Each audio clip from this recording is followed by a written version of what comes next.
Hi, I'm Matt Burke, running for Lieutenant Governor of the state of Minnesota, along with Dr. Scott Jensen. And I'm pleased to be running with Matt Burke. Today we want to talk about something that I think Matt would like to take the lead on.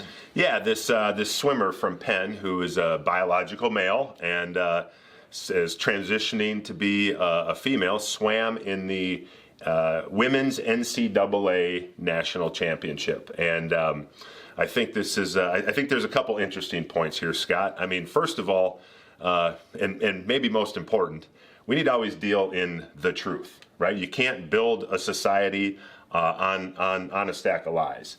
And obviously want your medical perspective, but this person was born a male. Does not seem like they should be swimming against females. Is that correct? For me as a physician, I remember when the Olympics said XX or XY. If you're XY, you're a boy. If you're XX, you're a girl. You know, as a physician, I do not believe that young people should be getting hormone blocker shots or surgical procedures as they might be transitioning on a gender issue, which has a lot of psyche and emotional things stored underneath it. But I'll say this, that you can take an XY male and you can do all kinds of things medically, but you don't change the fact that the muscle fibers are bigger, the action potentials are quicker, the density of neuromuscular connections are different.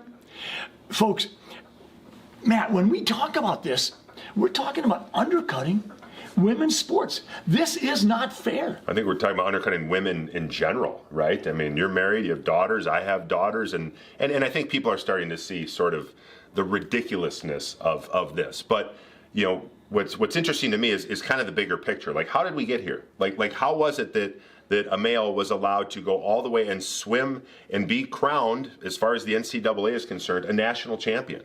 And why is the media covering it like this is a, you know, for lack of a better term, a legitimate thing?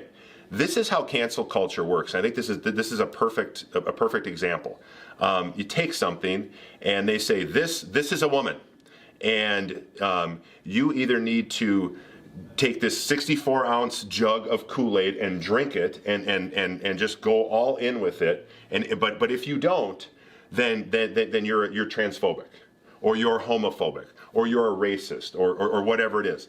What cancel culture does is it creates two extreme false binaries and says you have to pick one or the other. And I think that's why, you know, media outlets like ESPN keep propagating this. You know, I mean, here's the truth, right? You can say that a man is a man and a woman is a woman. Science supports that, nature supports that, common sense supports that.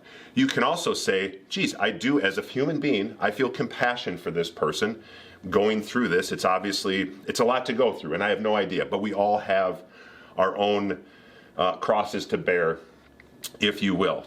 And we can also say, but I'm going to stand up for the truth. I mean, this is not only wrong, but it's also hurting women. That doesn't make me transphobic. And so I think when this is cancel culture, extreme false binaries on both sides, and it hurts everybody because it doesn't lend itself to intellectual, honest, smart discussion. Well, and I think a part of that too is that the cancel culture won't even let you ask the question. I mean, if you look at Socrates, one of the arguably greatest methods of teaching, the Socratic method, what is it built on? It's built on asking questions. We can't even ask the questions and we're said, oh, you know, you're disgusting, you know, you're transphobic. No, folks, XY humans and XX humans are dramatically different. If you think that you've got some activity that you don't think that it matters, then call it a co-ed sport. I mean, I don't care if you're talking trap shooting, that's fine. But when you're talking swimming and you have an XY human swimming against XX, I'm sorry, it isn't a fair contest. This is just ludicrous. Agreed, and this is how cancel culture works, and it takes I think it takes understanding a little bit of your position, the position of truth, and it also takes some courage because you are going to encounter the backlash. That's their strategy. That's their weapon, if you will. And you know, like you did when you stood up for during the whole COVID thing. You know, it takes some courage.